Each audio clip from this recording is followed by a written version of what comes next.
Hey everybody, and this is Unpopular Review, the NXT review show. NXT just went off the air. This is the go-home show before NXT No Mercy this Sunday. We're going to talk about NXT. We're going to talk about tonight's episode. We're also going to have predictions for No Mercy. It's a 5-6, I think it's 6 matches on the card.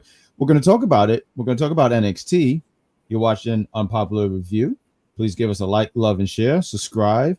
And hit that notification button. We're going to talk about it all after the intro. You got to play the intro, right? Intro. Ladies and gentlemen, welcome to Unpopular Review. Thank you all for clicking on our faces. New flag with all that. Okay, so I wrote down some notes. Let's do that. I don't want to sit too hard. That's twice. That'll probably go over about as well as Colonel Defeat. Because there was no Jay White side. Okay, just straight up gangbanging. This story has been fit. You got to pay attention. So Unpopular Review does not. What is she the CEO of, Chris? Jesus, golly. Let's start the show.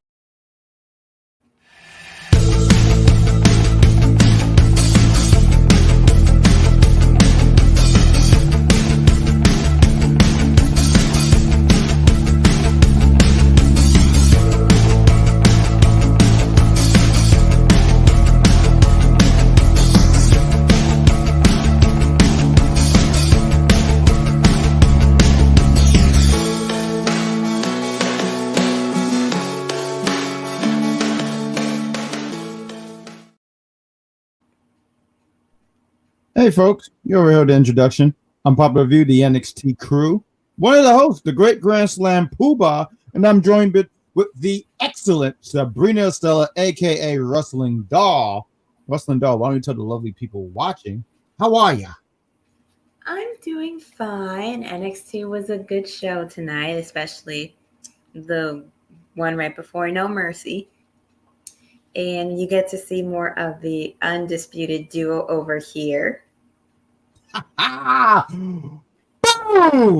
And you know what the beauty here is? We don't have sloppy joes. You can see that on Saturday. But we're here to give you some undisputed, I don't know if it's notes, a show, an undisputed show. Let's do that. Our undisputed opinions about NXT tonight. Their view.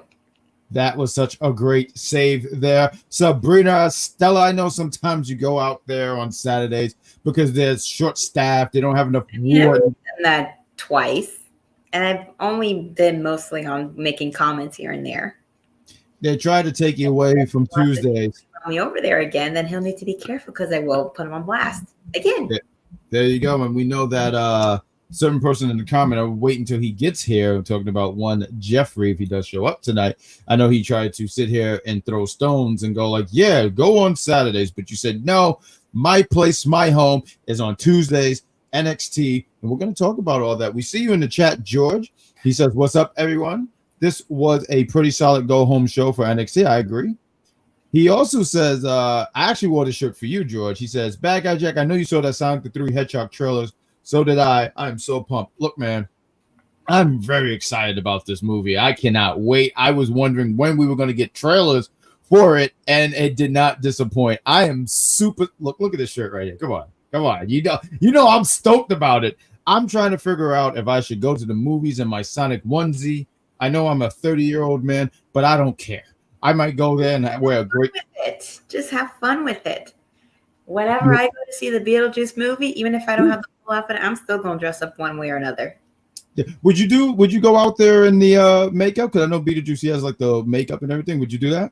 I would do something similar to it. I wouldn't want to do white face because I don't want people to be stupid and make stupid comments. So that I will leave alone, but I will improvise something. And I know I'm not wearing Sonic, but I'm wearing Aaliyah. So hey, listen, we love Aaliyah over here. Gone way too soon. You know, so yes, no, we love. 5 years ago since that happened. It's been over 20 years. I know, but still, she was very young. I think she was 23, 24.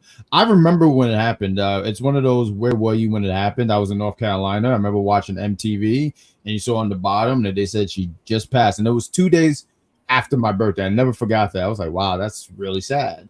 I was in junior high when that happened. And I feel like there was something I saw recently and they mentioned her, and I was like, yeah, I remember, you know, Aaliyah, you know. I remember they did that horrible movie. It was a terrible movie. Wendy Williams did it. That was very awful. We got in the chat. We got Warman. He lets us know that he's in the chat. What's going on, Warman? And Joyce, I'm going to go and can't wait for it to come out on DVD real soon. It's probably going to be a while before it comes on DVD because that movie don't come out until December. But yes, I look forward to seeing that movie once again. Charmaine says, "Hi, Wrestling Doll. I saw TNA Moose. I didn't take a picture. Was he out here or something? Charmaine, was he out here? Like, how did you see him?" I think she mentioned last time she was going to go to a show that he was going to be at, so that was possibly it. Can we all say that Jada was talking to Julia? Well, we're going to talk about all that, but we're going to get to that segment here. But let's open up with the show. Is Fatal Influence against Lash Legend and Jakara Jackson. So part of the metaphor. Yeah, there we go. I was trying to. They don't have a hand sign. They just do this, right? Like that's their thing. That was their thing, especially when they all came together. Yes. So I mean, because I was going to do a signal, but I don't think do with the boys. They don't really do that amongst each other. So, solid match. I thought this match was pretty decent. I mean, this was not necessarily the debut of Fatal Influence. It was more the debut of the name because they've been doing some tagging. It's more the quote unquote debut of the official name and everything, like you said. So for them to come out with the name Fatal Influence, and I know George says the name is stupid. I'm like, listen, the name is.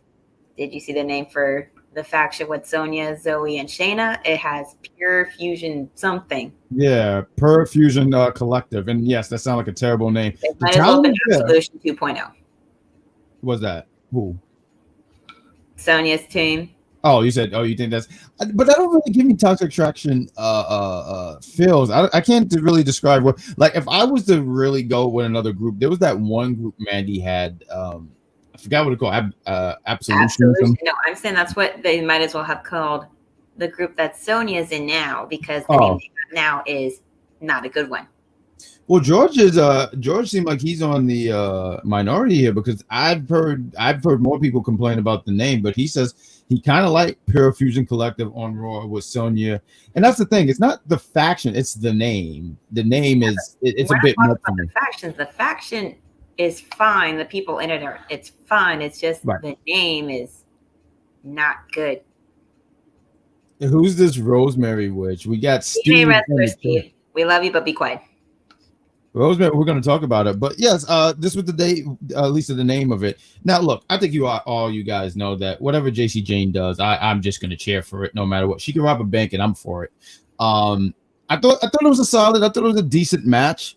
There was a scary spot here, and I noticed it. So in the picture-in-picture, Jakara did a dive. And after she did the dive, and it was really well done too, by the way. But after she done the dive, the camera just zoomed in on Lash and Jakara, and they never zoomed back outside. And I thought that was very weird. I said something happened, but what happened? And I didn't know if they were going to stop the match, because a lot of times they do stuff like that and they'll stop the match. And then I saw the ref with black gloves. Now I never saw. It looked like someone got cut. Or blood came out because he wore gloves. I didn't see who it was. But the match resumed, and we got the Fatal. I almost said the Fatal Attraction. Wasn't that a group? I feel like that was a group. But okay, I fused them together. Oh, that's great. But yeah, they get the win, which made all the sense in the world. They had that promo last week, and I don't think you can have that promo and then lose. You can't do that. They look like they're trying to build this faction up. I did like I missed a little part of this. So before I do shows here, guys, I turned 36 on Friday. So I sit here and say all this to say I take naps. I like to take a nap. I like to be very comfortable. I got to make sure I'm very energetic when I come on this show. And y'all don't want to see a tired me on this show. I don't want to see a tired me. I got all these bags. Look like I'm getting ready to travel to Hawaii. Hawaii seemed like a great place. Maybe one day on the bucket list. But I missed this, but I saw on Instagram, I did like how this was shot. It was the three girls. You had JC Jane, which I'm going to flat out say is the leader. You had Fallon Henley. I'll give her the tails roll. And Jasmine Nix, she is taking notes. Good job, Jasmine Nix. But I like how this was shot, and the one I saw was where JC was like walking, and she said something about, yeah, you might be Division I athletes, but come on, please, that don't mean anything. And then she says, gals, let's show them. And I said, yes, JC, show them. So yes, I think they wanted me to get my JC Jane rant out the way early in the show, but I'm pretty sure I'll mention her again. But yes, Fatal Influence win. What do you got about this Sabrina Estella? Well, I mean, you covered pretty much everything, but yeah, match was good. I mean, I will say this: Jakara and Lash did look their gear. The color looked very lovely with their complexion, so I will say that. And Fallon and JC have the animal print thing going on since they technically don't have any matching or similar looking gears together yet, but maybe as time goes on they will. But match was good. Spots were good. Fallon got hurt, so that's what she did, right? Taken care of, and that's why he had the black gloves on. So, but with Jasmine sacrificing herself as well, picked up the win with JC pinning Lash Legend. That who got the pin? Lash. No. Who's pinning who? Who's JC pinned Lash Legend. Absolutely. That she is so great. I know everyone gets tired of me talking, but honestly, I don't care. So we're gonna move on and move forward. Going on, the next thing we had was, I know there was a Wesley thing, but we're gonna save that for the face-off that he has with Zachary. We'll save that for a teeny bit later. There you know, George. I didn't see Fallen pin Lash. George, this daytime drinking got to stop. He's just making stuff up. You see this? Fallen is in the middle, and JC was on the left side, and Jasmine was on the right. Who was in the middle? Well, I didn't see any of that, George. I think what you're trying to do on the air. What? If Fallon is in the middle or not, because that is not the case with this one. Just like we Thank can't you. say the names of anybody in the Bald Syndicate. George wanted to argue. Look at him. He said, "I saw this match, and Fallen did pin Lash." I didn't see any of that. I guess my TV blacked out because all I saw was JC. So I'm sorry, George. I'm gonna sit here and say that I think you're telling the truth, but I don't fully believe you. Well, anyway, before we have our own match here with the great. I would take George on. I want George in a no holds bar match with arm wrestling wise, but take the floor. I'm sorry, Sabrina Estella. We had Karmen Petrovic getting her revenge on one Miss Izzy Dame because since Izzy was upset and butthurt that she didn't get put in the gauntlet match because she never challenged Roxanne for the belt, she decided to take out Karmen so that Karmen wouldn't be in the match and told Ava to put her in it, even though Ava said no, we already put Brinley in there. She got all butthurt and got upset, and Karmen was not happy with what had happened, so they had their match, and Karmen got her revenge and Sunset flipped that woman down to the ground and ensured her victory, which frankly, they're doing all this for two reasons. One, because they see something in Karmen and they want to push her so that way she can get a little bigger as far as like being like in the roster and being one of their top baby faces as far as the female side, I would say. And number two, they are doing this because Izzy is boring. In the ring, she's fine. Out the ring, she can't cut a promo worth a damn. Yeah. The only reason she was entertaining was because she was teaming with Kiana James before she got called up. Yeah, I see what you're saying about Karmen. I definitely see that they want to do something with her. I think they're trying to, build her stats a little bit. I could see her going for a championship. I don't know necessarily which one. But I could see that where they're just trying to do stuff with her. I actually had a picture that I wanted to upload, but it didn't upload here. But she had a picture. So she has this really cool thing about her. She carries the sword all the time. But she had all the women, like, I guess I did her wrong, and Izzy's one of them. So it's like her little hit list. It's almost like, because the whole gimmick is like Kill Bill, right? But she had a few people. One of them, it was pretty much the Fatal Influence, who she just beat tonight, Izzy, and then there was like two other girls. But Izzy loses again. I feel like Izzy. Well, we got good Chris in the chat. I'm gonna shout him out. He says he loves Izzy Dame. Fantastic, cool. You can let her in the ring. That's fine. She just can't talk outside of it. Izzy, and that's the thing with NXT. I think that's the beauty why she's in NXT, because she can work on that. You know, She's been there for maybe a year or two. She still needs more work, and that's fine. That's totally fine. There's people who've been there for years, and I mean, eventually you find your breakout. I always use I think about this story. Oh God, Tyler Breeze, right? He had a whole bunch of other things before he became Tyler Breeze, and when he finally became Tyler Breeze, that's when he started cooking. I sit here and say for Izzy, give her some time. See, I mean, she's a big girl. She got a good look to her. There's a lot of things that she can work on, and you just gotta give that time. Eventually, hopefully, they can grab some personality out of her, or pair her with somebody. I think that would help her too. They did before, and look what happened. Yeah, no, but it helped her out a little bit because she was with someone like Kiana James, and no, but that's my point. They put somebody with her, and then they called that person up. So if you're going to put somebody with her, keep her with for a while. Keep her with for a while. We got good Chrissy said my two favorite people. George says, speaking to Chris, said Jada is going to put on a good match this Sunday. We're going to talk about that. Good Chris. Oh, I said that he loved Izzy Dame. George want to say Izzy who? If you just look up, Chris has told you who Izzy is. And good Chris says, I like Roxanne Perez more than Izzy Dame.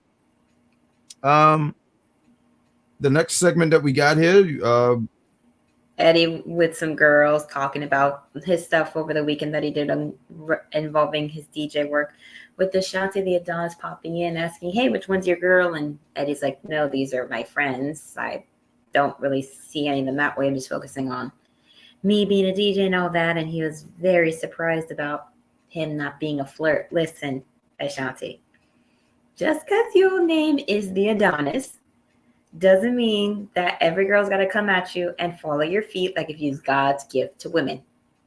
And not every woman that hangs around with a man means that they're with them like that. And if they don't want you, they don't want you.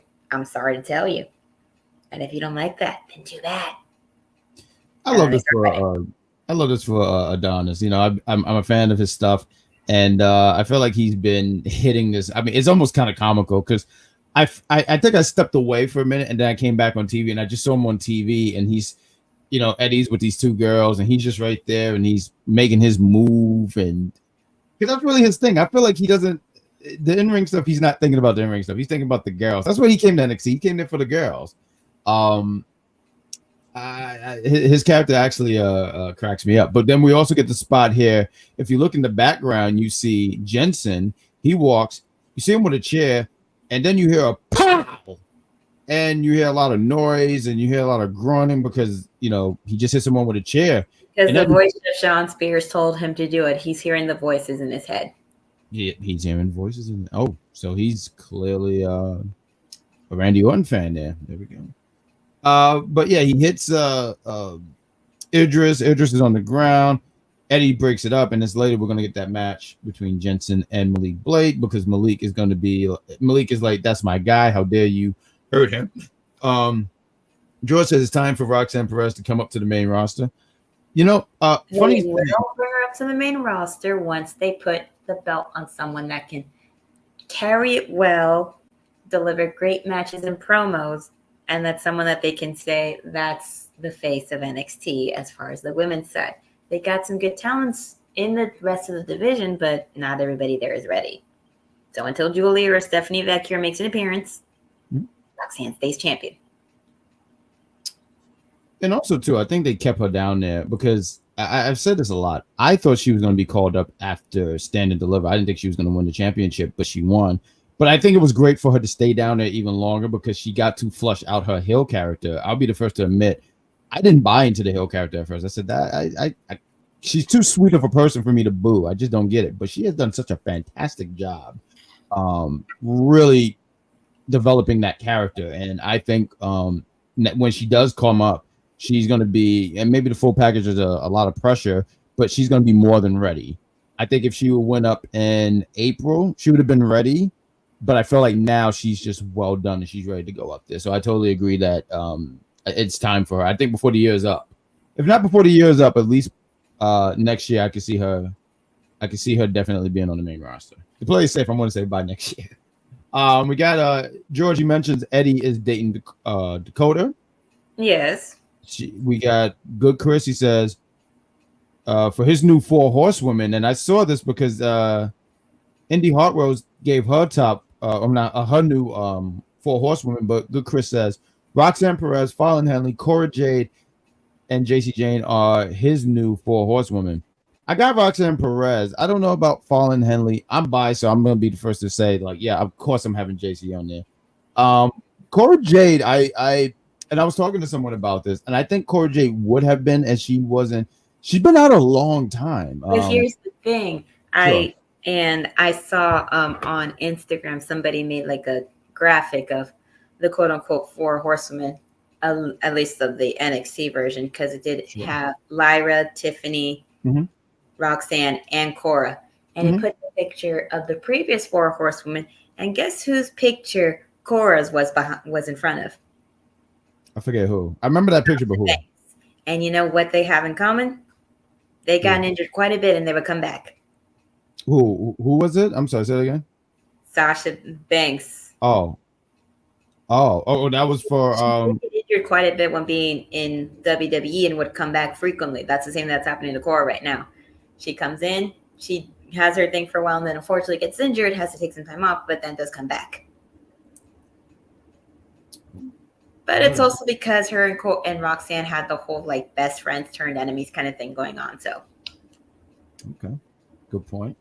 Which also made sense of why Roxanne's picture was. I think I've seen that picture because in the back they're like not faded, but it's almost like, hey, this was the past. Like they're watching over. Like these are the ones that are the new horsewomen, so to speak. We got George. He said November is when he can see her on the main roster. Okay, November. All right. And George also says Roxanne Perez, Cora Jade, Lyra Valkyria, and Tiffany Stratton is his 4 horsewoman. I saw because I think Indy said that too. Was I'm sorry, words. I had all these words, but Lyra, she had her on her list. Lyra's an interesting pick, and not even because it's a bad pick. I just think it's really interesting. I can see Tiffany Stratton totally. Cora, but I see Cora a lot here, and it's just, I think just her missing so much time takes away from that. She could, and she still has potential to still be on that list. I mean, when she comes back, but she just missed so much time. I mean, Good Chris is mentioning she's been out since January, right? I remember in January, I in my mind had that she was going to definitely win the NXT Championship this year, and then she got hurt, unfortunately. Is the next segment interview with Jada about how she's stepping up to Roxanne and how she's been basically going right through the women's division and all that, saying that she's ready to go up against Roxanne and take that belt away from her. And Roxanne interrupted, sent Sarah running out, and basically is telling her that you're not the prodigy, and that when Sunday comes, even though we'll be fighting, I'm keeping my belt, so on and so forth. And then as one of our lovely hosts here on Unpopular View on the SmackDown Penitentiary Dice said, Jada Parker slapped the fire out of Roxanne. And she literally held her face like this. And then Jada had looked up and I was like, well, what are you doing here? What are you looking at? You want some too? Yeah. Could be possibly Julia or Stephanie back here. So I think it's Julia. I think I had to be reminded last week. One of you guys in the chat mentioned it, that she's pretty much done with the stuff for Marigold. Thank you. Yeah, and her last thing was 8 days ago. So yeah, I think it's totally. I think it's her. I think she's going to be the one to take the title off her. I see a lot of people, and I said this. We did an episode of the Big Pop. It's unfortunately we haven't uploaded yet, and we're hoping at least before tonight or tomorrow that it'll be up. But I mentioned how, because everyone already said, oh, Jada's going to lose. I don't expect her to win, but I do expect her to go out there and put on a hell of a performance. I expect her to go out there and show people up, and I also want to throw out during that match. And I also want to throw out here is that you could still win in defeat. So if she goes out there, pour her heart out. Heart. I just want to say that, heart. If she could go out there, pour her heart out, and have a hell of a performance, she's already won. And I like to use this as an example. Before the show, I was on the phone, but shout out to one Shay Sawyer, and I was mentioning that Jeff Hardy had that match all those years ago with Undertaker. Now, for me, I was in junior high. It was so real to me. I just thought Jeff Hardy could win. Now I would be like, oh yeah, no, Jeff Hardy's gonna lose. But he has such a great performance that eventually they saw him as a single star. So I like to use that as, if she can go out there, have a great showing, who's to say by next year she won't be North American Women's Champion or even Women's Champion? Who's to say all that? Because I think Jada Parker, the in-ring stuff, it's not even horrible. It's just she's still got to find her groove. But the character, she nails that down. I mean, she just what? You can't tell her nothing. I just wanted to put those pieces out there about one Jada Parker, because I just think she's very talented and she's been growing on me. And I mean, just her NXT just got a lot of talented women. George wanted to mention that she's done with I guess the company that you mentioned. I don't even pronounce it, I read it all wrong, but she could show up at NXT No Mercy and confront. I see that happening, honestly. I see her showing up at No Mercy, because you don't want to have them both at the same time, her and Stephanie. You don't want to do that. I think you gotta wait a little bit with Stephanie. Yeah.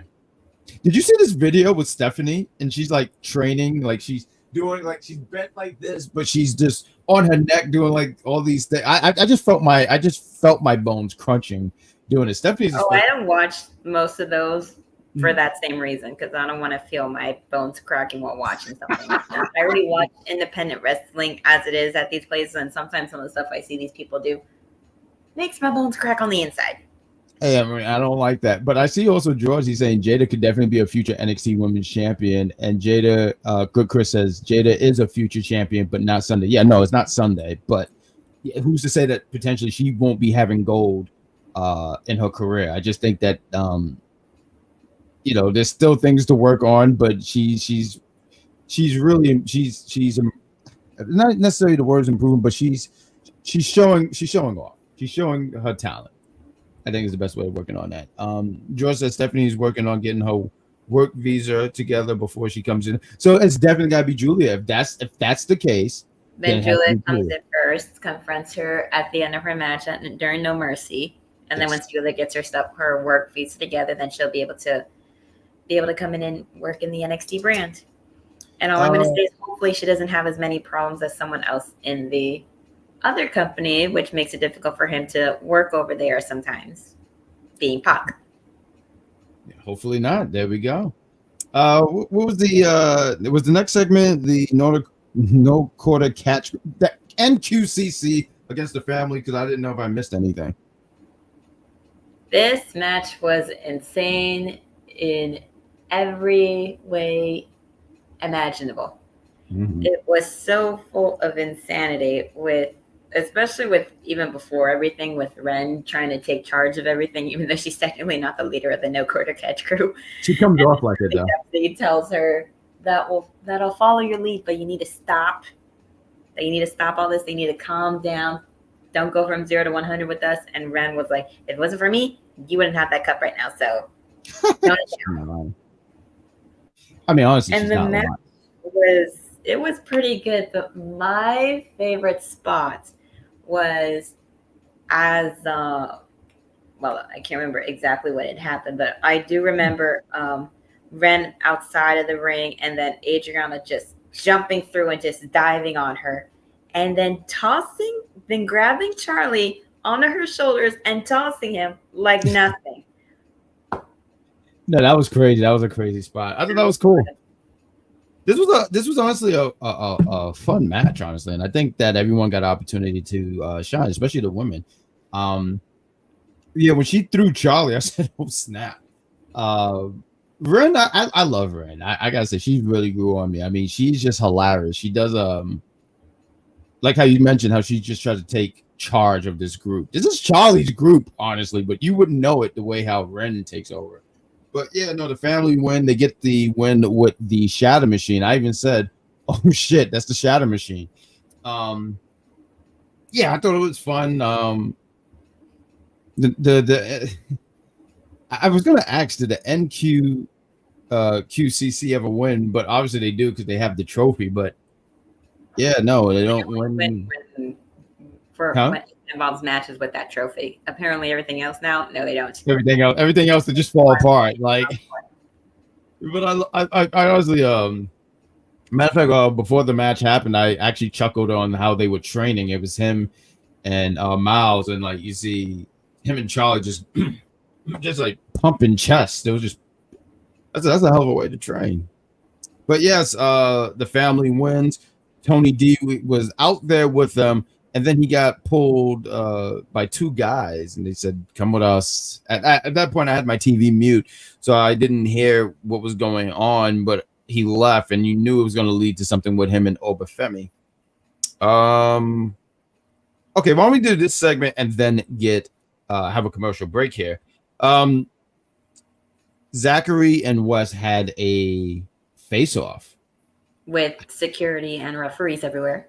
Yes, they wanted to make sure that these men were not going to attack each other. Yeah. So basically, it starts out with Wesley telling Zach that he's on a different level, like just starting off already to piss him off. With then Zach saying that he grew up when he lost his opportunity in NXT. So basically, with what had happened to him, he grew up. He realized, okay, this unfortunate thing happened, but it's not the end of the world. I'm going to make the best fit for myself. And that the two both promised victory in a match that would redefine their former friendship.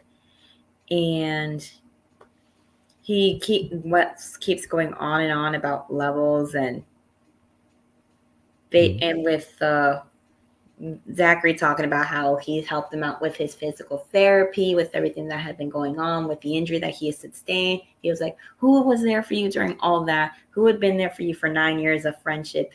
And Wes was just brushing that off completely, like it didn't even matter anymore. And that he goes after Zachary, in a sense, insulting TNA as a brand.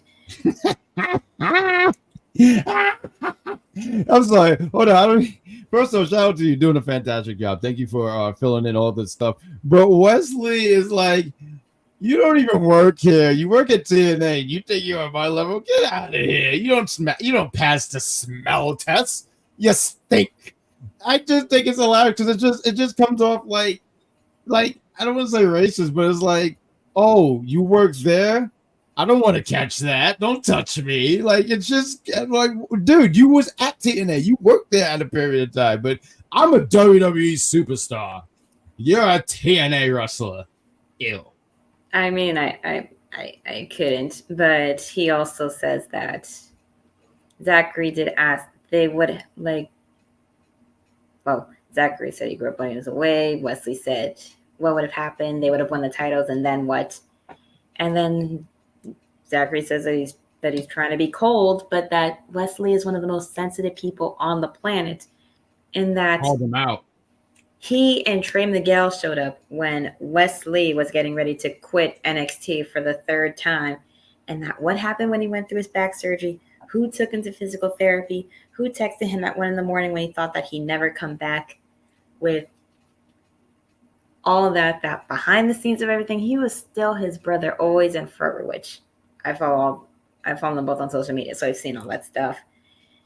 And that Wes kept saying, it was the magical phrase that they're on different levels. And Zach says that he's underestimated him their entire lives, and now he's out to make him fail. And that Wes says on Sunday he needs to forget everything they've done, and that he's going to show him why that he's the TNA, why he's the WWE superstar, and Zachary is nothing but a TNA wrestler. You know, this is actually hilarious. I feel like 25 years ago, if you had a WCW guy in the WWF ring who said that, I'll show you why I'm the WWF guy, and you're just a WCW guy. And we're going to start the recreation right now based on who was in the chat. I think Zachary has some really, really good fire here because he spawned back like, well, this TNA guy is going to beat that WWE guy. And then it keeps making me think, they keep mentioning this WWE TNA.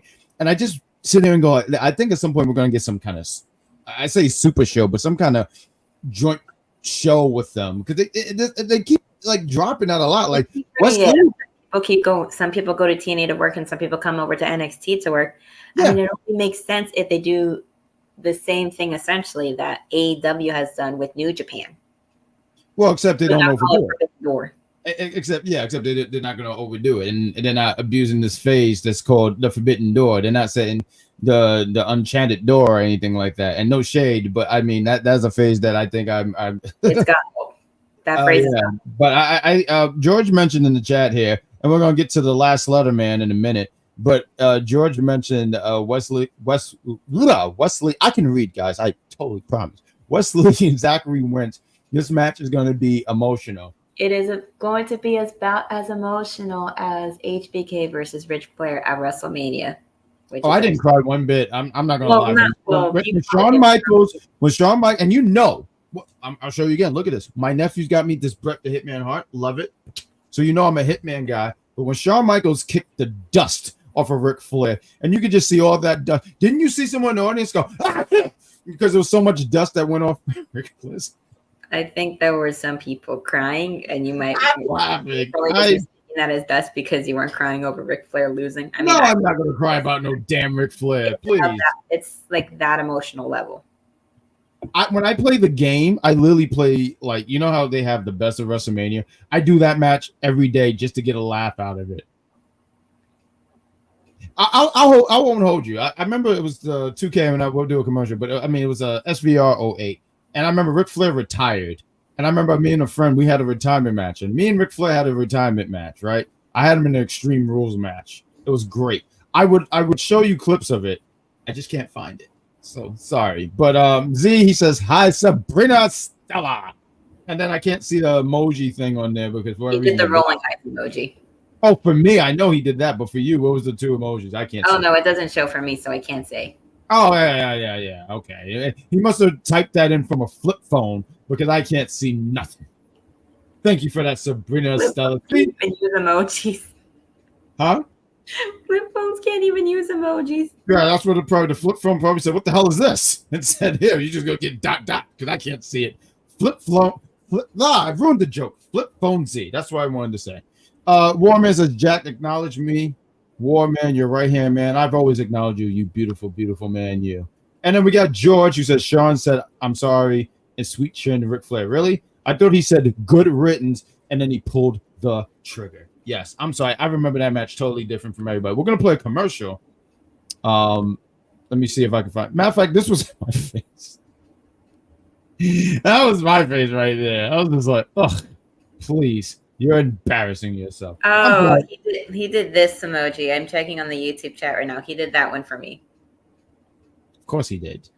I wanted to, before I do a commercial, I want everyone to know how rude one Z the Sound is. First off, I always like to give shout outs to that brother because he does fantastic work on Saturdays. I talk about him and his sloppy joes on Saturday, but the man does work his ass off and he does a fantastic job. And I'll always say that on air. But on my birthday, he decided to say happy birthday with a picture of one of Bill Goldberg. And then there's people in the chat who are incredibly rude on my birthday, and they laughed. I didn't think any of that was funny. I obviously did not. I know you didn't. You are such a sweetheart. You are the best. That's why they put me with you, because we are the best. You didn't laugh. You thought I was disrespectful. The 5-6 people who didn't want, I forget all the people. One of them was Sawyer. That's why Finn Balor, when I can't wait till Damian Priest grabs him, and there's going to be bad things that happen. Yeah. On my birthday. Very rude. You know, he could have just said happy birthday, but he wanted to put a picture of Bill Goldberg. Yeah. He's trying too hard to be the funniest host. It's very rude. I don't like any of it. I'm going to play a commercial because I just popped a blood vessel on my neck. And I don't think that's good. So we're going to play a commercial. We'll be right back after these words. Welcome to the SmackDown Penitentiary. Say it again. Bailey, Pamela Martinez, for the love of everything good in me, which ain't much left, but I need you to come back. I need you to come back. It's got to be ASAP because Elektra Lopez. Ay, mami, ¿cómo está? She was looking so good last night. I don't know what's going on, man. Pamela takes a step away, and then all of a sudden, all the other ladies looking good. Backstage, Chelsea was looking good. Nia looking scrumptious. Tippy Tom looking good. Lopez. I'm like, gosh, what is going on right now? I just need Bailey to come back. Pamela Martinez, please just. And you know what? Piper Niven was looking kind of cute yesterday too. Oh, yo, you like that lip gloss she was putting on? Facts, B. What? My lip gloss is cool. My lip gloss is fine. So yeah, cool. The little chunky girl can get it. I hope my wife ain't watching.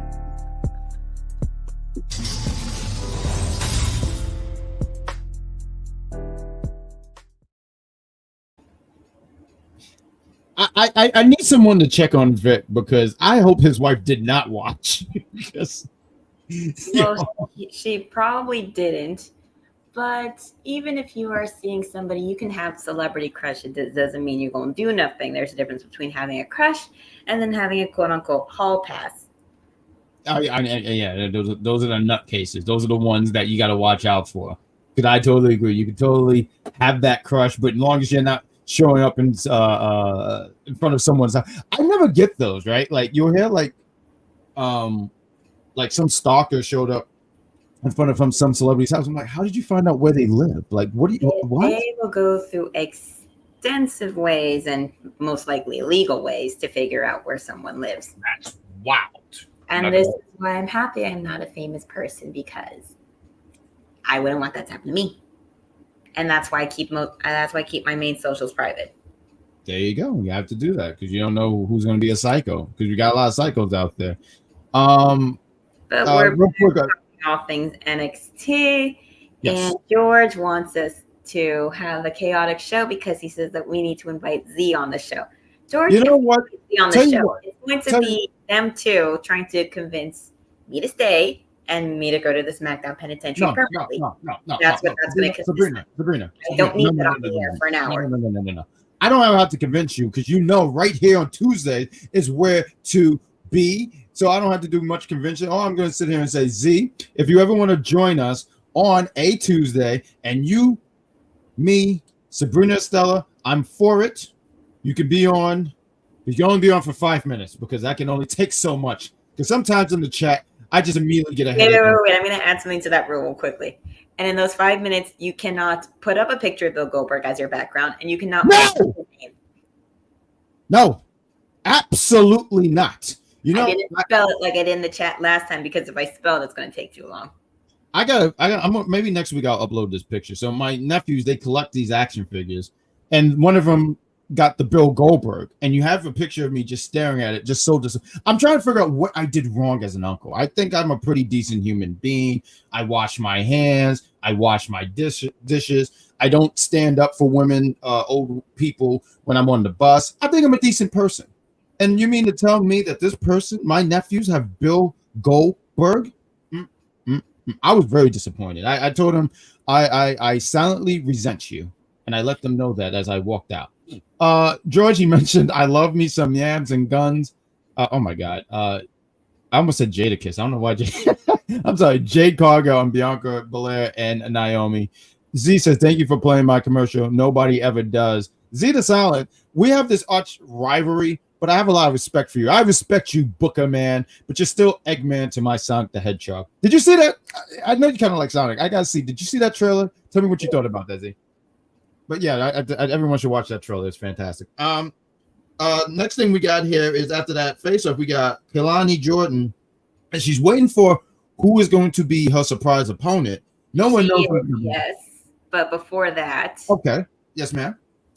Joe Hendry and Trick were having a moment backstage, and they were chatting, and Trick says that he believes in Joe Hendry and that he deserves that title shot that he got against Ethan Page at No Mercy. And Joe did say if it wasn't for him, he wouldn't be having this opportunity in the first place. And if he beats Ethan Page, and Trick says, no, when you beat Ethan Page. And Joe says, yes, when I beat Ethan Page, you don't need to figure anything out. Yeah, Pete Dunne next week, but once I have that title, first title shot, goes to you. Hey, good And stuff. then after that, we get Kehlani Jordan on the mic demanding to see who Wendy Chu picked out for her to fight tonight. And she comes up on the screen, points, and the mystery woman walks, and it's another nightmare woman in TNA's own Rosemary. Seen in action over at TNA. Oh, lovely. And it was a fun show. It was a fun match. It was her and Jessica Havoc when they were still champions against two local talents named Mila Moore and Savannah Thorne. Hey, that's cool. No, that's And fantastic. Mila Moore recently went up against Zaya Brookside on a TNA episode not that long ago. Was she Zaya Brooks? Was she the one? She was in NXT UK. Yes. Okay, because I was gonna say the name sound very familiar. Real quick, I wanted to highlight here. Charmaine says, she says, "Hi to you, hi Barbara. I hope the pic made you laugh." She sent me a picture, and she said earlier that she sent me a picture and hopefully it made me laugh. Yeah, did you laugh? All right. See, Charmaine, she did laugh. Good Chris says Jada Parker is going to be the face against Roxanne Perez this Sunday at No Mercy. Yes. We're gonna established that she's going to be the face in this match. We're gonna do predictions at the end here. I was thinking about maybe we should do a show, but we'll just tack it on here and stay with us here. Join us for the predictions. It's gonna be a fun time. Z just put H, so now he's no longer the Z is silent. He is H. Okay.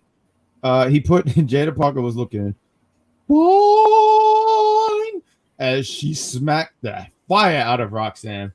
And I will never do that again. It's a one-time thing. So I hope that you guys recorded that because you'll never hear it again. You know you have to say it like that because there's a W in it. Zion Brookside is the daughter of Rob. Yeah, wasn't he the because I didn't watch a whole lot of NXT UK. Wasn't he like the GM or something like that? I didn't watch a whole lot. I watched maybe an episode or two. That's what I'm saying. These names are familiar. But Rosemary was quite the surprise. I mean, when I saw that, I honestly marked out. I said, "Oh, and this is." You know, I've been hearing a lot of people and they go like, "Oh my God, this whole relationship is one-sided." You got to be patient. Sometimes I'm going to be honest with you. Sometimes wrestling fans, I just want to say, dude, shut up. Like, just wait. Maybe there's something there. Give it time. Let's not throw everything. Let's not blow our load. Just, oh shit. Oh God, the lights went out. All right, you guys can hear me. Oh shit. I'm going to continue the show anyway. This is what I do. I'm a constant professional. Can you guys see my shirt still? We can see your shirt. Fantastic. That's all that. Shirt, then. This is fucked up. God, I blame Bill Goldberg for this. You know that for a fact, right? I know his bald-headed head cut my wires just to try to ruin the show, but you can't, Bill Goldberg, because I'm that good. But I was surprised. Maybe Rosemary's about to come fucking attack me. Who knows? So if anything happens, it's you know what happened. But yeah, it was a surprise. I thought she looked good out there, and I think her being in the ring, Kalani being in the ring with someone experienced like Rosemary, it's a plus. It helps her grow as a performer.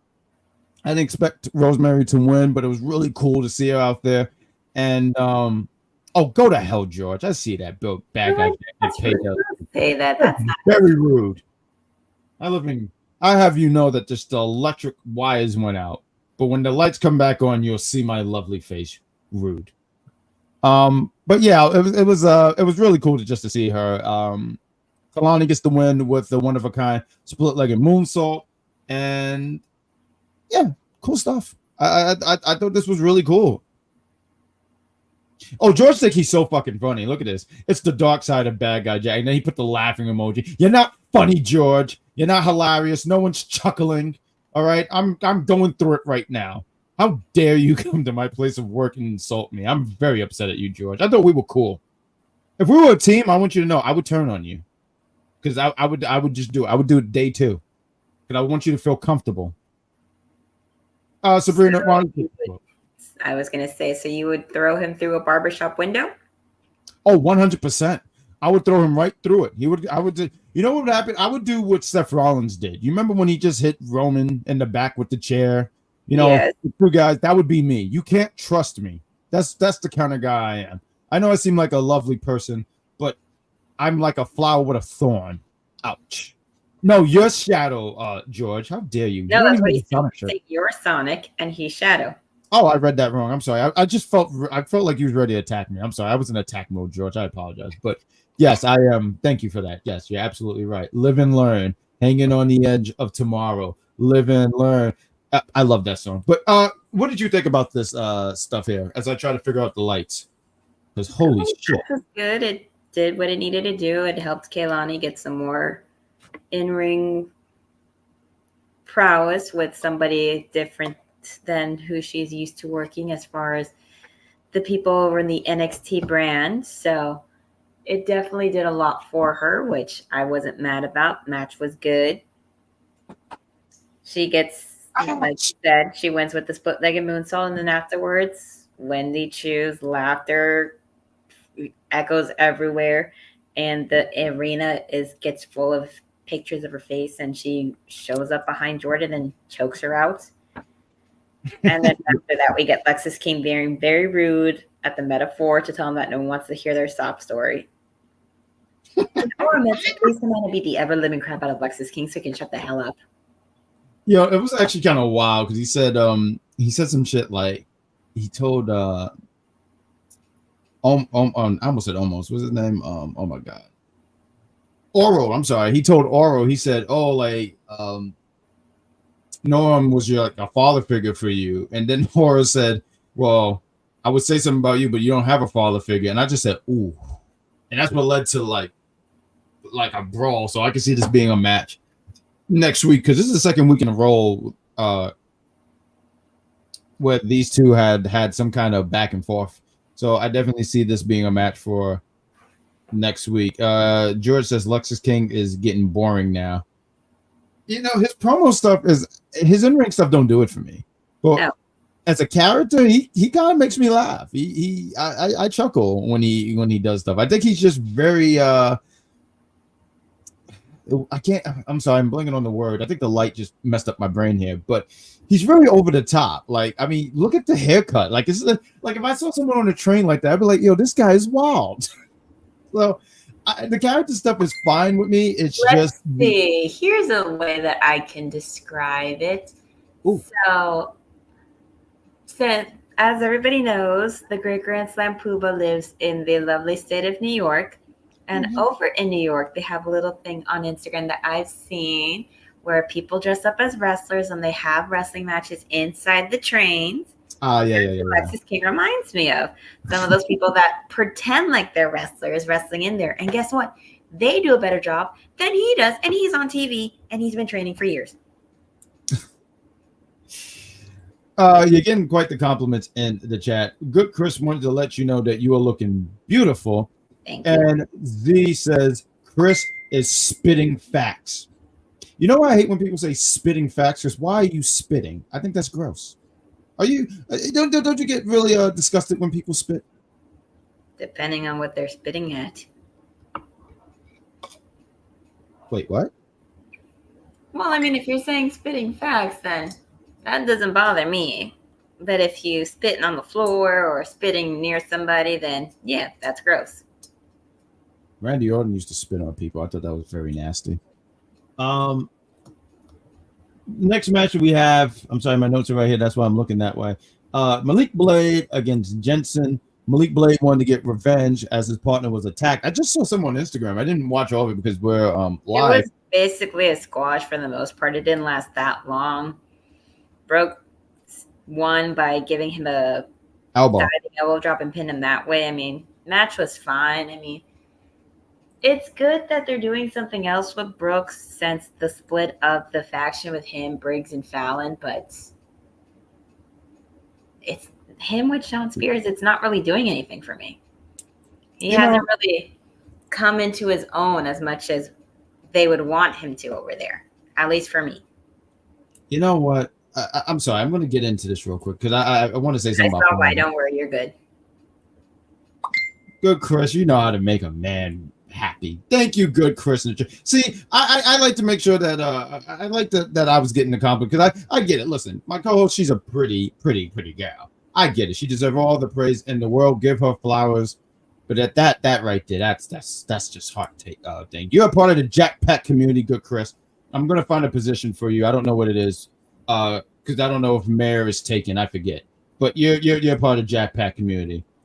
Eventually, we're gonna get a shirt for you when the executive consultant will get off his ass and make some merch. Because yes, we got George. He says Brooke Jensen versus Vic. Oh no, Brooke Jensen. Vic said that he's dangerous. I'm sorry. I thought he said versus. I'm sorry. I saw that B and I immediately thought that. George also said, and it's the first time I disagree with Vic on that one. Brick is not dangerous. I feel like someone in the chat mentioned something, or I forget because the way my brain works, it would confuse all of you guys. But someone said like he heard voices in his head or something like that. That was me.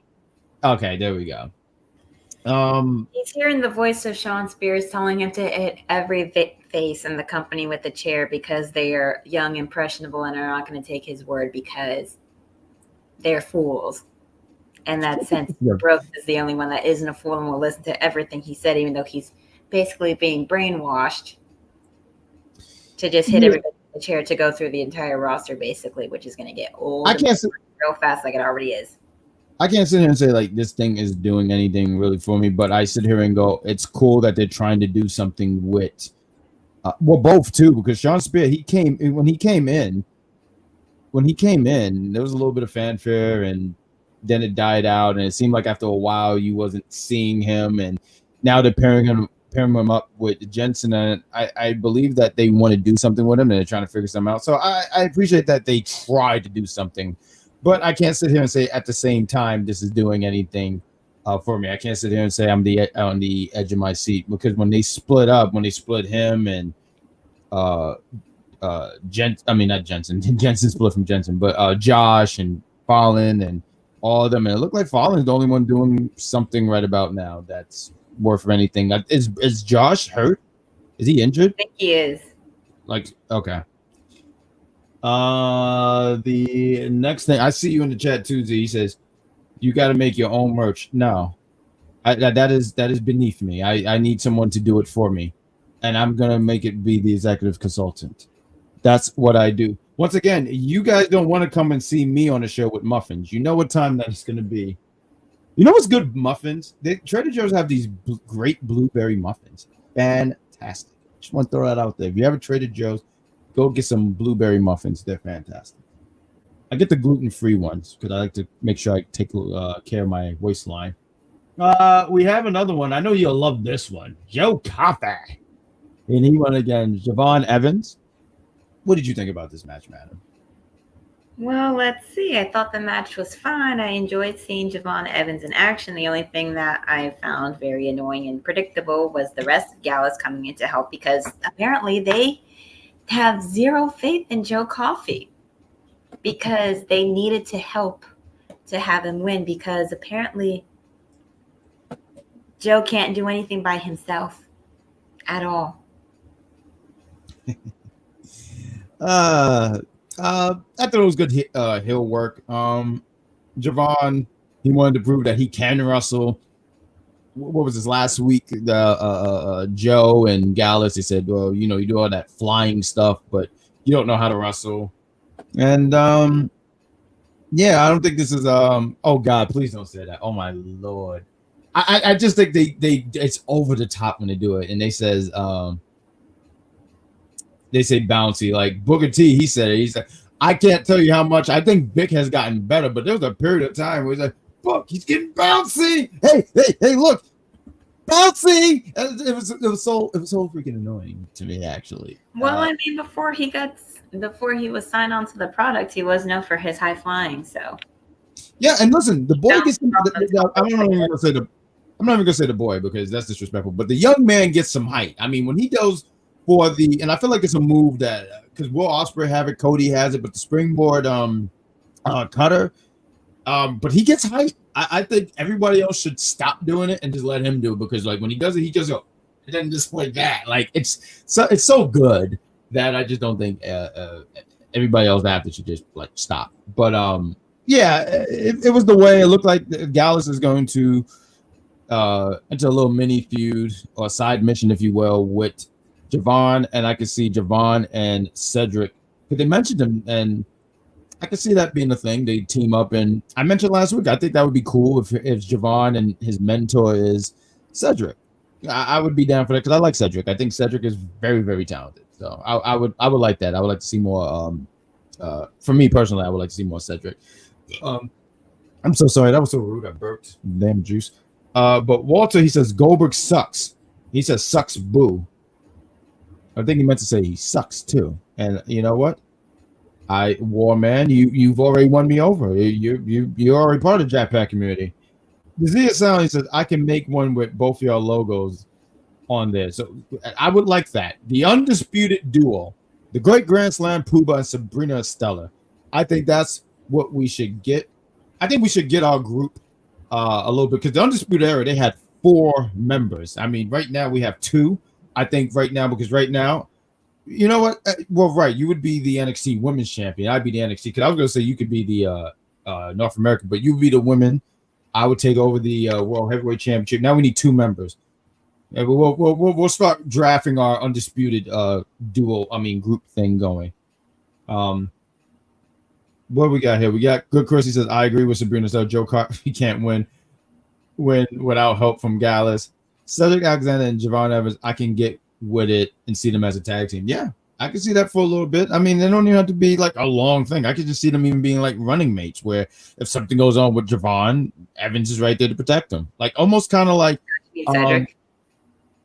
Yeah, I'm sorry, I mixed that all up. But yes, almost similar to like how they're not really a team, but if something comes down, like Naomi's gonna have the back of Jade Cargill or Bianca. I like stuff like that where they're not really a team, but they're like, I got you. So I could be for that. Is there anything else before we get into the main event segment here, and then we do some predictions we here? had Joe Hendry making his appearance, strapping on his guitar for the concert. Yep. Thanks the fans for spending our evening with him, talking about the match on Saturday, saying he can't thank us enough for his support. He starts singing about Ethan Page being champion, mocking him for being a dork who collects toys, which that would kind of hurt because I love watching Ethan Page's toy vlogs. I love watching him in stores light up like a little kid. Like those ones are funny to me. And yeah, I think Joe's the hill here right here. Collecting stuff, like it's fun. And then he also makes fun of him telling him to put on clothes. And I'm like, he's one of the most well-dressed people that they have over there that puts on a lot of clothes. He's not just walking around with half-button shirts all the damn time. Austin Theory. But anyways, speaking of Ethan Page, he comes in, he tells the referees it's fine, but they're done with the sing-along with Joe Hendry. And then he asks if he's trying to entertain everybody and reminds him that he's not a TNA superstar and that he's the champion of this company and knows what's best for these people. And what's best for these people is keeping him out of NXT and away from his title. And so Sunday he promises, being interrupted by Ava Rain, who earlier had Ethan come to her office, was reprimanding him for what he did to the referee. And he was saying, like, you should fine me or beg you to suspend me so I don't have to defend my belt. And she was like, no, get out of my office so I can think of what to do. So she had come out. She says that Joe should be flattered that, Ethan should be flattered that Joe had wrote such a special song about it. And remember how she had to sort things out? And because Ethan was so disrespectful to all the officials, that title defense match is going to have a special referee. And he's here. And Mr. Whoop That Trick Willie comes out with the ref shirt on. Joe Hendry chokeslams Ethan Page, and trick counts. Here we go. I thought the song was fun. I even wrote the lyrics here where it says, Ethan sucks, believe in Joe, put on some clothes. That was like the ending lyrics here. But yeah, they definitely Joe definitely became off a hill for me. Now, look, I can't show you guys. Maybe one day I'll show a picture of my Sonic the Hedgehog collection. I literally collect Sonic stuff here. So when I heard that, I was like, oh, so you're making fun of me. Okay, cool. I hope this guy tears you apart. But I thought it was fun. The Joe Hendry concert, it's fun. And it adds a little intrigue about what's going to happen this Sunday, which we're going to do a prediction right here. But real quick, before we get there, we got Z. Oh, okay. There we go. Okay, maybe I didn't need to see that. Good job. The Z says, you know what? Unpopular opinion. Ava Rain is looking good on the eyes. I don't know what people be talking about, but I do not see The Rock when she has that same like Rock like face, but she's a pretty girl. Like I don't know what people are. A little bit of her father, but she also has her mother. So I see Rock, but I don't sit there and go. Parents. I don't see like oh my gosh, she look dead like her father. No. Okay, so why don't we do this? That's pretty much the show. That was NXT. This Sunday is NXT No Mercy. With Pete Dunne cutting a promo and telling Trick Willis that he's not going to make it to next Tuesday. Now we can talk about our predictions for Let's No do Mercy. This. We used to have like music that we can play that won't mess up copyright, so we're not going to play any music, so you're just going to hear us. So guys, NXT is this Sunday. So me and Sabrina Estella should go live right after it goes off the air. So we'll be here to talk about NXT. I look forward to talking about NXT with you on Sunday. I think it's going to be a fun PLE. I think we have some fun matches here. Let me make sure I got this right. So we got 6 matches, and we're going to start with this match here. I think everyone is in agreement here. But we have Roxanne Perez going against Jada Parker for the NXT Women's Championship. I think this is a great position for Jada Parker to be in, and this is how do we word this? Not even sink or swim moment, but this is let's see what she does. Let's throw her in the pond and let's see if she can swim. And I got Roxanne Perez winning here. And after the match, I definitely, you guys said it in the chat, I can see Julia confronting her. Sabrina Estella, what do you think here? The complete same thing. Fantastic. Also on Sunday, we had this picture is very small. I thought it was bigger. Apologies, guys. But we have Nathan. Oh my God. Nathan Frazier and Axel going against Rich Holland and Andre Chase, which we didn't discuss, but they did have a segment earlier. Axiom and Nathan confronted them, said they have respect for the tag team champions, but when No Mercy comes up, they're going to take their belts away and become champion once again. They had just won the belt, so I'm only saying Chase U for the sake of storytelling. That's just my personal pick. Only for the sake of storytelling. I think Nathan and Axiom takes it back here. I think that something's gonna happen. I mean, Chase U, they give me Scooby-Doo vibes. They slip on a banana pill and something happened, and I don't think they're going to retain this on that. I think we're going to have new NXT champions, so I'm going to go with that. Next, we have for the NXT North American Women's North American Championship. My apologies. You have Kalani Jordan. No one does it like Lani going against the very dark Wendy Chu. This is a big test for her, and I got Kalani retaining. What about you, madam? My money's on Lani because no one can do it like Lani. I'm jealous that you have money. I'm fantastic. How's that feel? Must be great. I feel like I put this match twice. I feel like I'm missing something. Okay. So another match. They didn't have a screen picture or they just don't have the graphic yet. No. It's going to be one of our TNA versus WWE battles, Wesley against his former best friend in Zachary Wentz. Yep. Which this one for me, it's going to be hard to pick story-wise. You could give it to Wesley because he just turned heel, and this will solidify the character by having his first major feud being with his former best friend that he turned on weeks ago after they lost the tag match. Or it could be to Zachary, who can prove that he's not just a TNA worker making it sound like a horrible thing, even though that's where you were before Wesley, so don't get it twisted. But I think for the sake of storytelling, it could be close, but maybe Wesley takes it for the sake of solidifying him as a heel. I actually have Wesley myself here. I was wondering here, and I feel like I'm giving up what I think for the NXT Championship match, but I go, do we have 2 TNA wrestlers lose? So if you're going with Wes, just for the difference, I'm gonna go with Zachary. I think Zachary finds a way.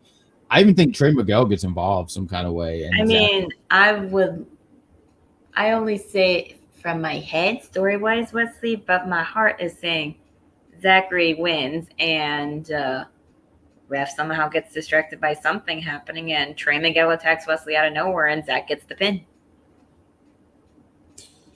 Last thing, and then we'll read the chat before we call the show. Mentioned it.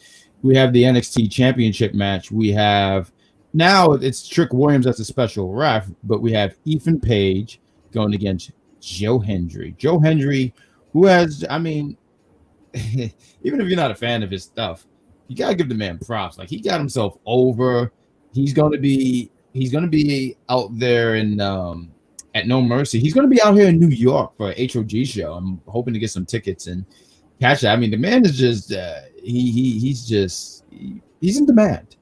But as in demand, Cocoa, Florida, at an indie wrestling show this past Saturday. So I wasn't there, but check that out. Look at him. No, not Saturday, Sunday. My mistake. He was here on Sunday.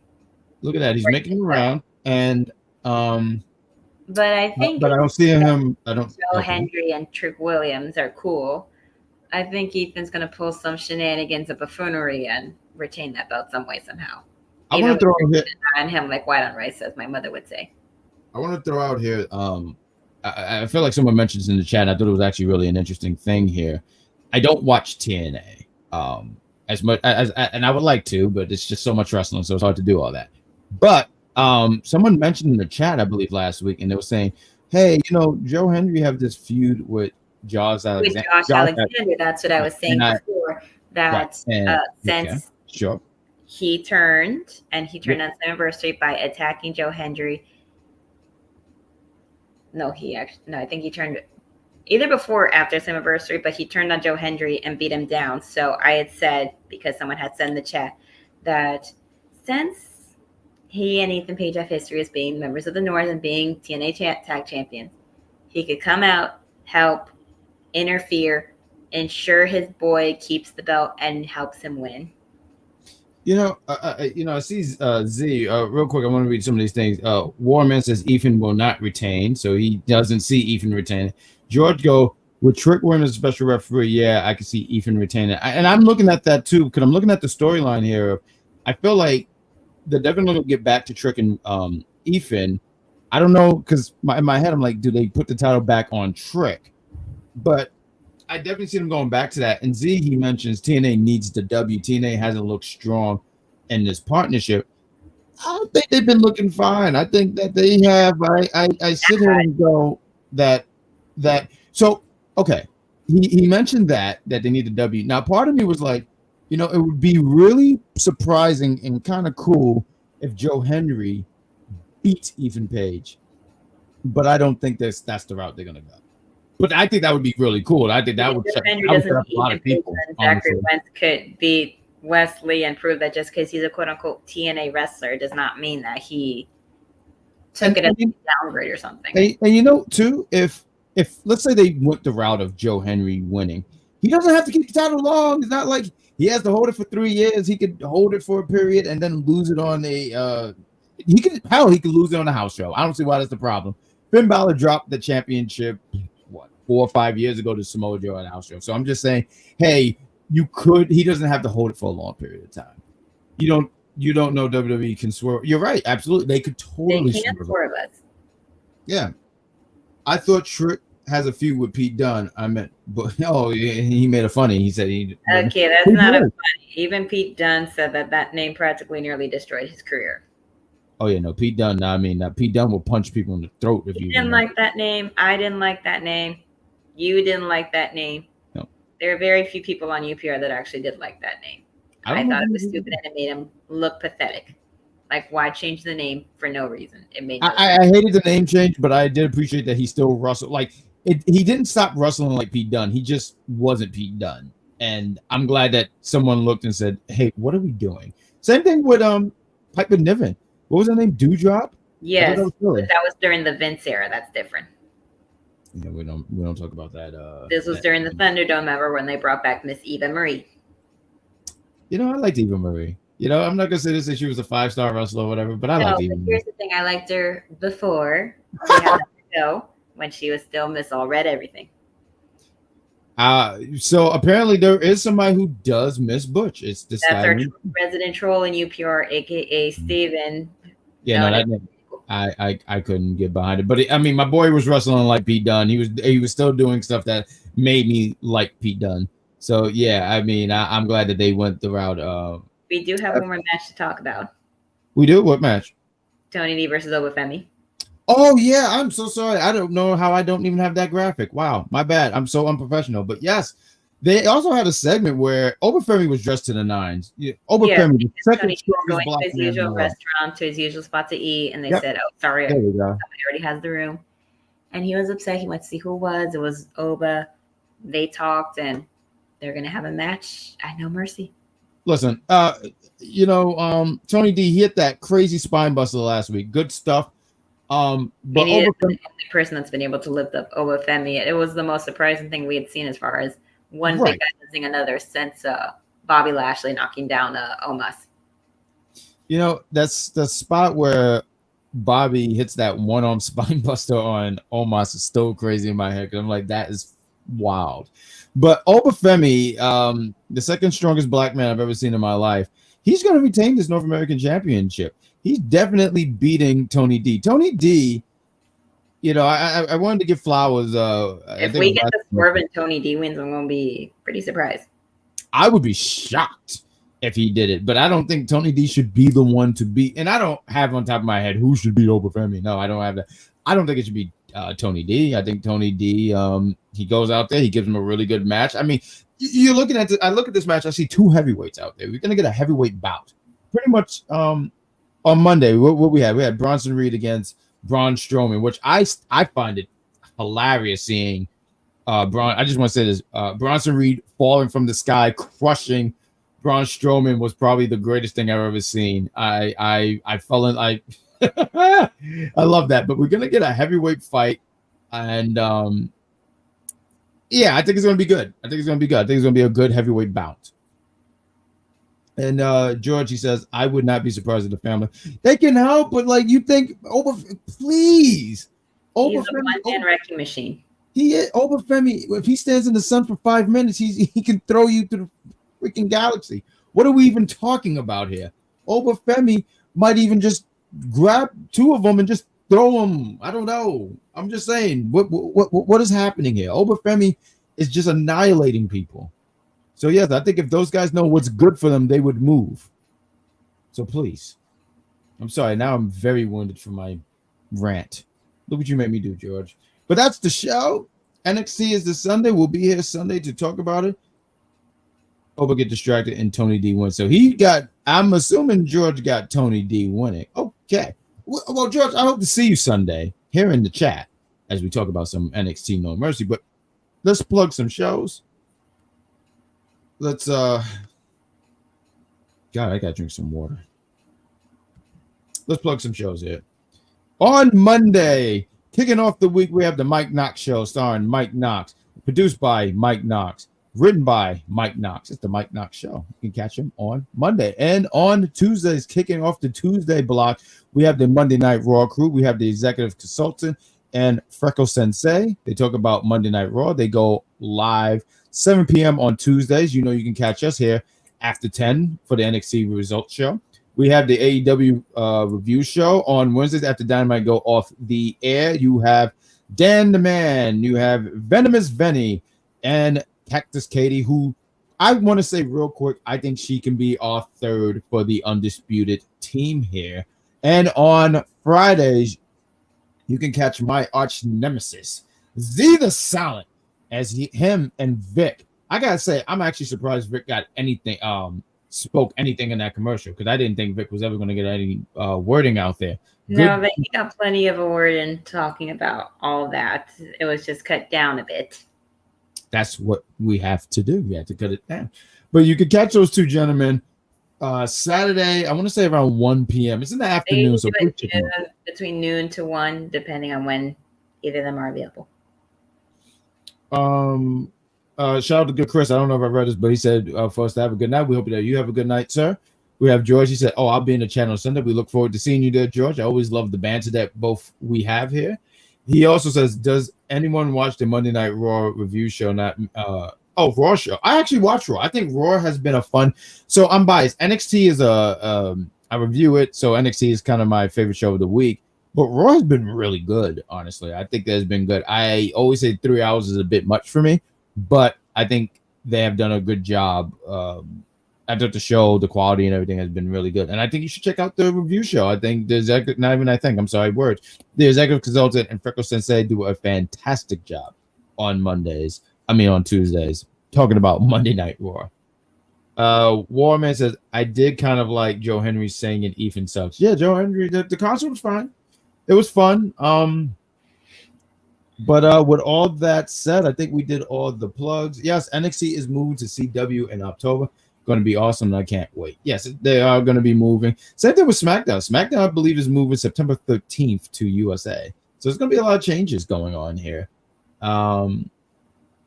With that said, I feel like we did the plugs. We talked about Sunday. There's other shows, the UPR East side of things. There's things they review movies. I know I want to plug this real quick. We got Mike Knox, Cactus Katie, and Shay Sawyer. They review The Challenge. I think it goes on, around 9. So check them out if you guys like The Challenge. Right now for the trio, we are doing Star Wars stuff. I forget what Star Wars show we're doing, but we're doing that tomorrow around 8. And I think that's about it. And I'm going to plug it right now. When Sonic 3, the movie, comes out, I will be on that review because who else but me? How about that? But with that said, Sabrina, Estella, you have content. You do content. You do a lot of great work here on Unpopular Review. You help create a great atmosphere here for the NXT review show. You save the SmackDown show and their Sloppy Joes with American Cheese. Ill. So tell other people where they can find you and what stuff that you have going on, madam.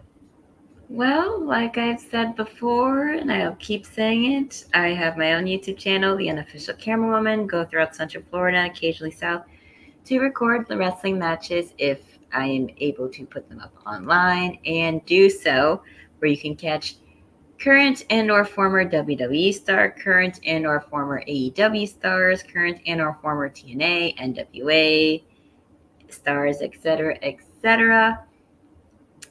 Just be on the lookout for whenever I do post new videos. Yes.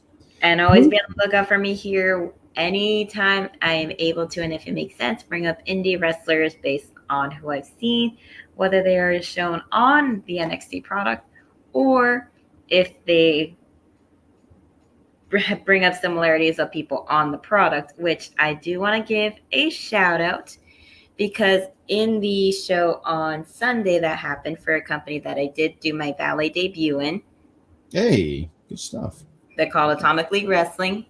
Decent company at best. They have their thing on Trailer TV. My friend Ariel Dominguez, who did make a debut on NXT while it was still in Full Sail University, did have a match against one. Well, not a match, more that got squashed by one Mr. Cameron Grimes. But he got his revenge, and he is a champion over at ALW, and he retained his title and is still one of their champions. So a shout out to him and a congrats to him. Outstanding stuff. Please. I will need you to clip this so I can send it to him. Well, we got this at the. Let me write this down and I can send it to you. Give me a sec. It was like about around 121, 122 around that time. Copy. I just wrote it down. And I see George, he mentioned in the chat, he says the Big Pop 30 podcast, Bash and Berlin prediction shows. Are we going to do that? Yes. I spoke to Sawyer, and I usually do the show with Jean Baptiste and Rich Kings. These names. But yeah, we're planning to do it on Friday at around 8-ish. So we're going to do a prediction show there. We're going to do an after show prediction. Yeah, sorry, words, guys. But an after show review about it on the Big Pop 30 podcast as well on YouTube. I'm still trying to upload episode 74. We're having difficulties with that. So if I don't get a chance to upload it before tomorrow, we'll just have another episode and stuff like that. But yes, you can catch me for the Big Pop Theory podcast. We sprinkle a little bit of NXT, Raw, SmackDown, AEW, and it's usually comes. Matter of fact, the last episode was so great. We were talking about Degrassi. And if anybody's ever watched Degrassi knows how funny of a show that can be, because that show is quite hilarious. And I feel like I'm showing my age because I feel like people are like, who? Degrassi? Never heard of it. Yeah, I grew up in the mid 2000s. What can I say to you? With all that said, that is all the stuff here. With that said, okay, I want to make sure we have the outro. We want to thank you guys for watching us. Wrestling Dog, do you want to say goodbye to the people? That's such a lovely way. Thank you guys for watching Unpopular Review. Tune in tomorrow for Unpopular Review, the AEW review show. And we'll see you guys next week for more NXT.